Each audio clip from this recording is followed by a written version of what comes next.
Assalamualaikum warahmatullahi wabarakatuh. Anak-anak, untuk semester 2 ini kita sudah mulai akan membuat dokumen. Nah, sebelum memulai membuat dokumen, langkah yang harus dilakukan adalah tentunya kita harus mempersiapkan lembar kerja itu terlebih dahulu. Setelah membuka aplikasi Microsoft Word, berikutnya adalah mengatur lembar kerjanya.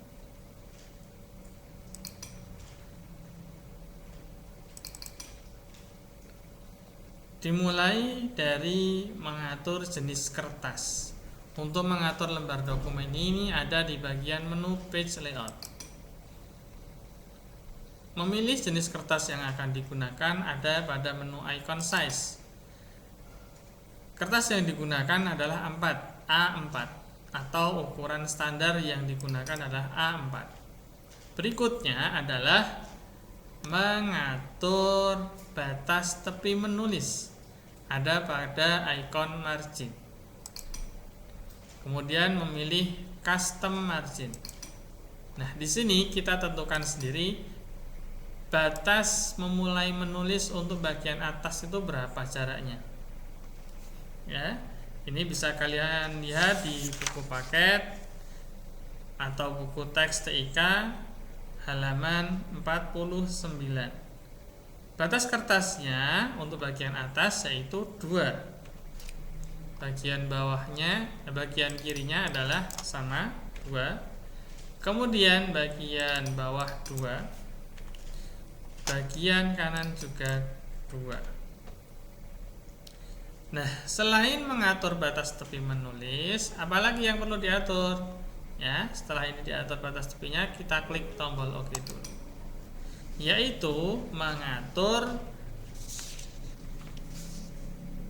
jarak antar baris tulisan. Ya, itu ada di bagian page setup. Jadi, icon-icon ada margin, orientation, size ini kita bisa mengaturnya juga di bagian page setup. Nah, sini ya, tadi kan kita sudah mengatur margin, paper juga ya, A4. Kemudian layout ya di sini tadi. Bagian page setup. Nah, mengatur paragrafnya, jarak antar barisnya ada di ini bagian paragraf. Di sebelah sini ada berbentuk panah kecil ya. Ini kita klik. Maka kita pilih line spacingnya, jarak antar barisnya adalah 1,5. Dan di bagian don't add space di sini kita centang. Terus klik tombol OK. Nah, pengaturan awal dasar untuk lembar kerja sudah siap. Berikutnya apa? Nah, kita sudah bisa memulai menulis. Sebelum menulis, kita pilih dulu, tentukan dulu jenis huruf yang akan kita gunakan apa. Ada di bagian menu home. Font yang akan kita gunakan ya. Umumnya font yang digunakan dalam penulisan itu adalah ada Times New Roman, Arial, dan Calibri. Nah, kalian bisa cari Times New Roman ini sudah sesuai urut abjad dengan menyekrol ke bawah. Ya. Bisa memilih Arial atau Calibri atau Times New Roman, silahkan. Kalau sudah ditentukan jenis fontnya, jenis hurufnya, maka tentukan pula ukuran fontnya atau font size-nya, ukuran huruf 12. Nah, kemudian ini sudah bisa memulai menulis. Untuk membuat judul ya, itu dibuat rata tengah.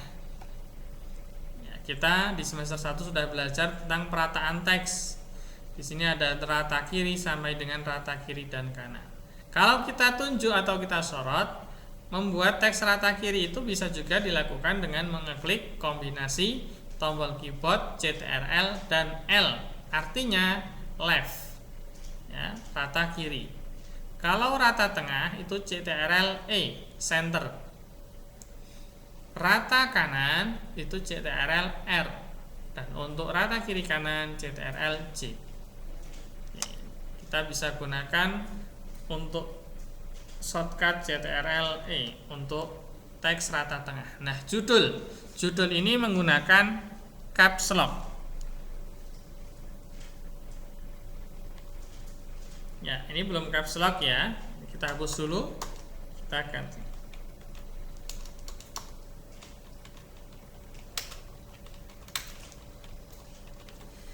Nah, kalau judul sudah jadi, langkah berikutnya apa? Kita tekan tombol enter untuk menurunkan kursor di bawahnya.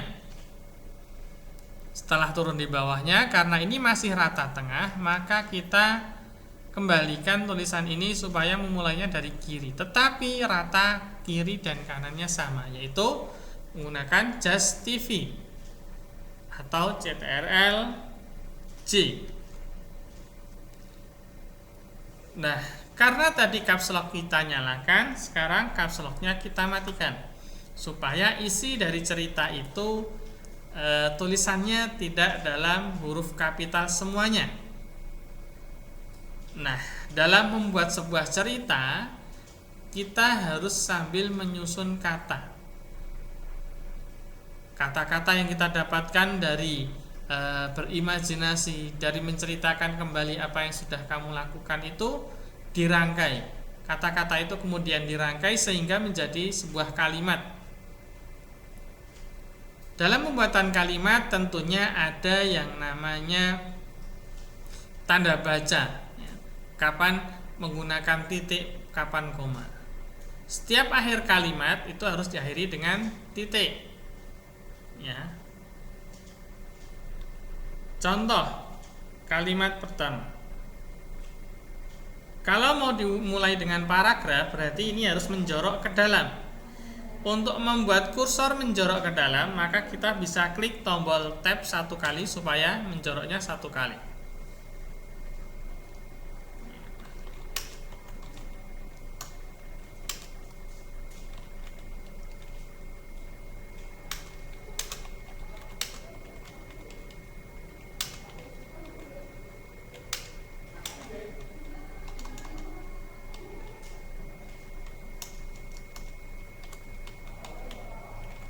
Nah, kalau menginginkan tulisan salah satu hurufnya ini kapital seperti ini, maka caranya adalah sambil menekan tombol hurufnya, kita juga menggunakan tombol shift.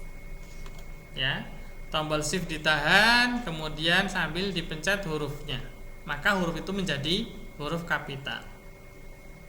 Oke, ini satu kalimat selesai, kemudian titik.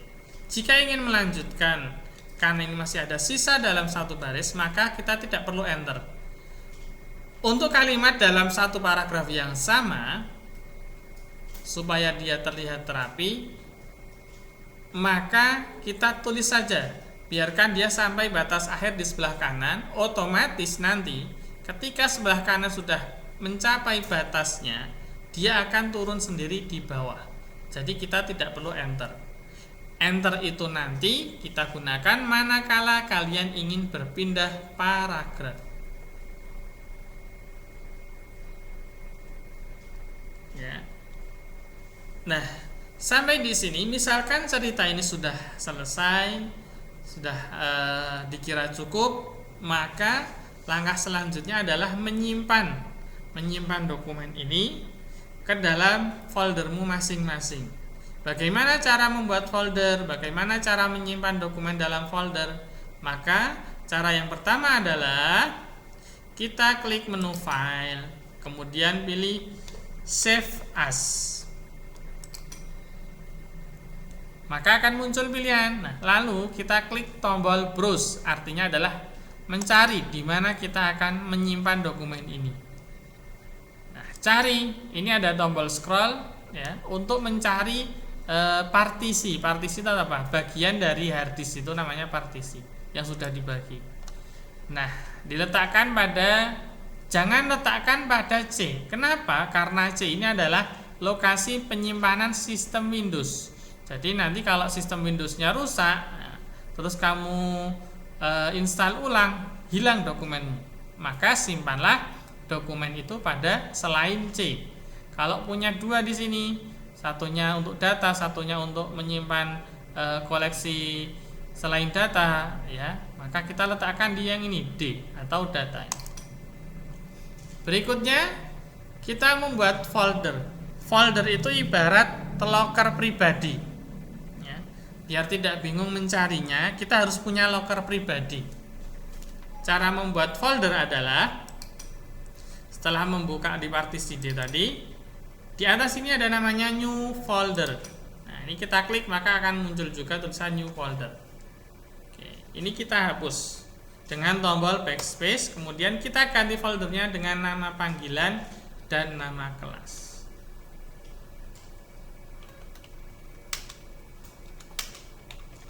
Nah, misalkan seperti ini. Nama loker atau foldernya adalah nama panggilan dan nama kelas. Kemudian enter. Enter satu kali ini artinya folder atau loker kita sudah jadi, tetapi kita belum masuk di dalam loker itu. Bagaimana untuk masuk dalam loker itu? Kita enter satu kali lagi, atau ini kalau kamu pakai mouse ini kliknya 2 kali, ya. Jadi kita enter aja satu kali, klik, ya. Maka kita sudah masuk di dalam loker yang kita buat. Nah, dokumen kita ini kita simpan di dalam loker ini supaya nanti kalau kita mencarinya tidak bingung di mana menyimpannya. Nah, judulnya, ini adalah judulnya. Ini otomatis sesuai dengan judul yang dibuat tadi di dalam dokumen. Kalau sudah, klik tombol save. Nah, ini sudah jadi, dokumennya sudah tersimpan di dalam loker pribadi. Suatu saat nanti jika ingin dibuka kembali, tinggal dilanjutkan. Demikian untuk materi hari ini anak-anak, semoga dapat dipahami. Terima kasih. Wassalamualaikum warahmatullahi wabarakatuh.